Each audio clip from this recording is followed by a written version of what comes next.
Hello and welcome back to the channel. So, did you order a Christmas jumper?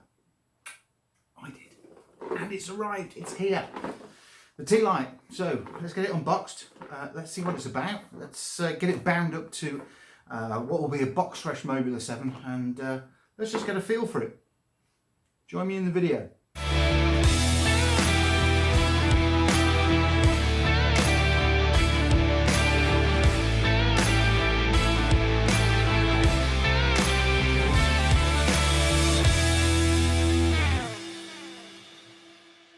So right then, here we go. So the jumper T-Lite, yeah, comes in a very pretty box. So let's get it open and see what we get inside. So we've got,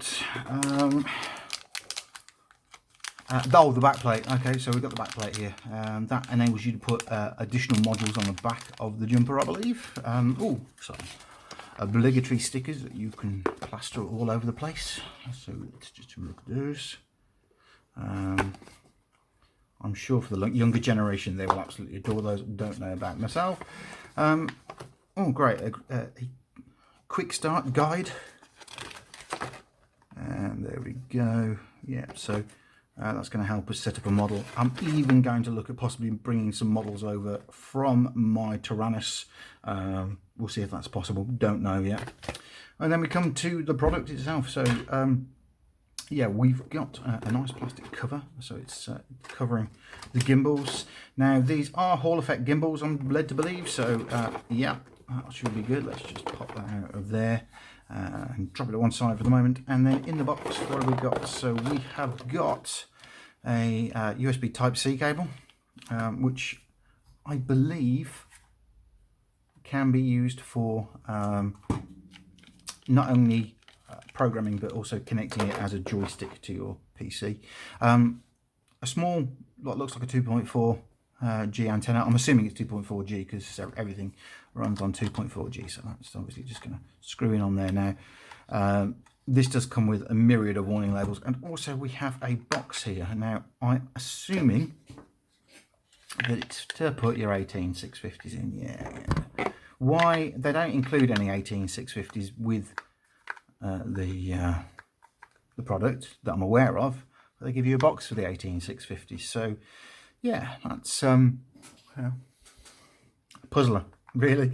If you're buying most 18650s, if you buy a pair, will come in a box like this anyway. So yeah, I've got some 18650s which I've actually refreshed and rewrapped out of an old laptop battery here, and it's a black top, so it's a good one. I do have a white topped one as well, which is a bit more dodgy. So in the box, yeah, that's what we've got for now. So I'm just going to drop those back in there for now. We'll have a look at the radio itself. So coming on to the radio, I've just screwed the antenna in, and obviously do not switch it on without an antenna. It's really going to fry something as far as circuitry is concerned. Yeah, nice grip. Now, watching other people's reviews in relation to the radio, yeah, I agree. It's a bit cramped in there as far as the old fingers are concerned.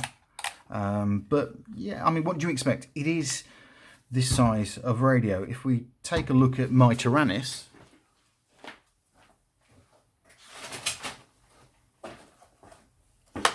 yeah, you got all the real estate you want in a Tyrannus to stick your hands pretty much anywhere. So, yeah, let's be honest, it's not the size of a Tyrannus. I'm not expecting a Tyrannus radio. I didn't buy it for a Tyrannus radio.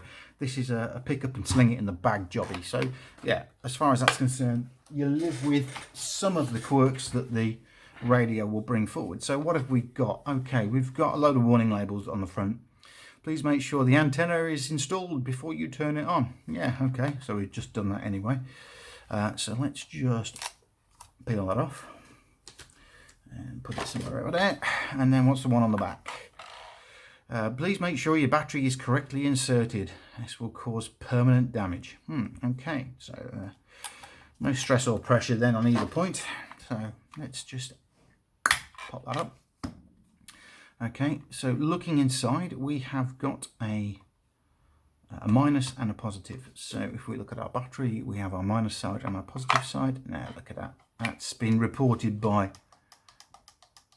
many people. Yeah, it seems to be the T-Lite quirk. So first thing we're going to do is just get something in there to pry that out a little bit and make sure that that clip is as prominent as the other one. Let's just see what gubbins I've got available to me. Talk amongst yourselves.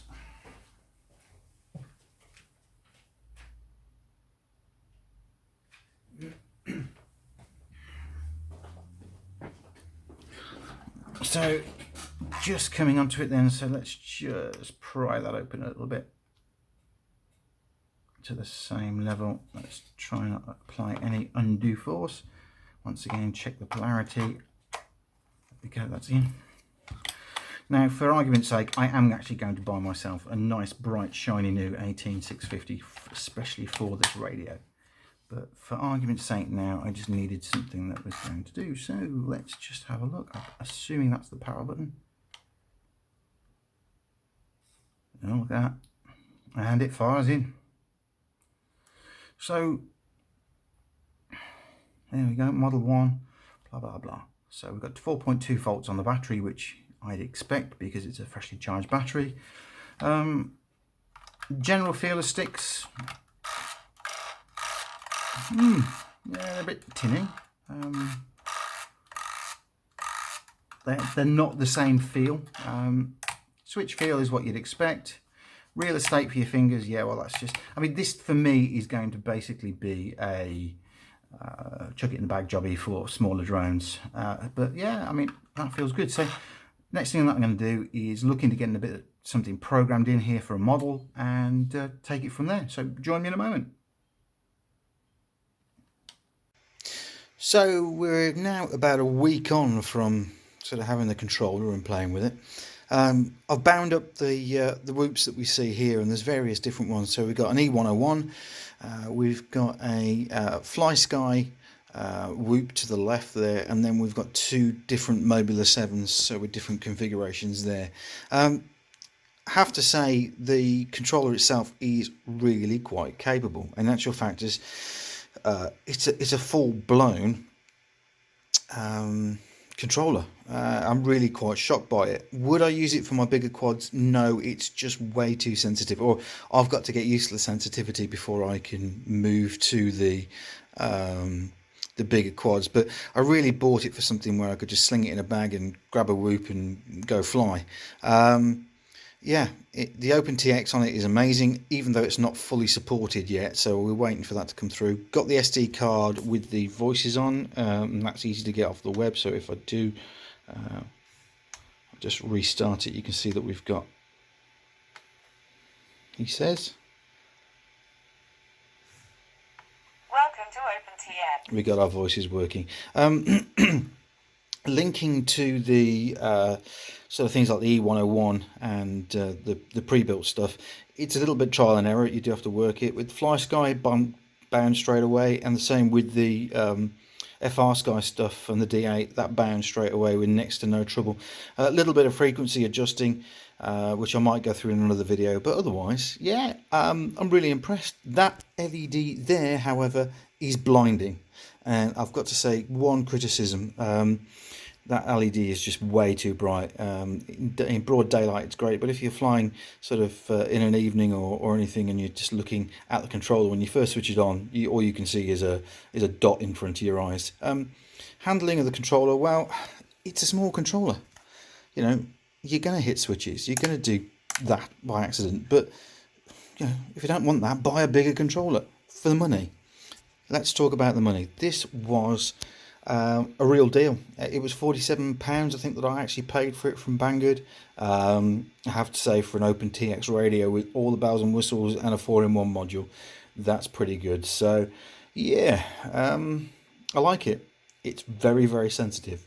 It's got its quirks, and you're going to have to get used to those quirks, but yeah, for £47 and even 50 odd quid, that's one hell of a controller. Yeah, hope you liked it.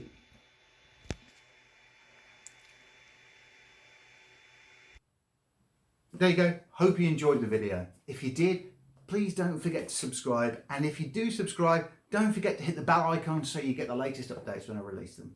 Catch you soon. Stay safe and happy flying.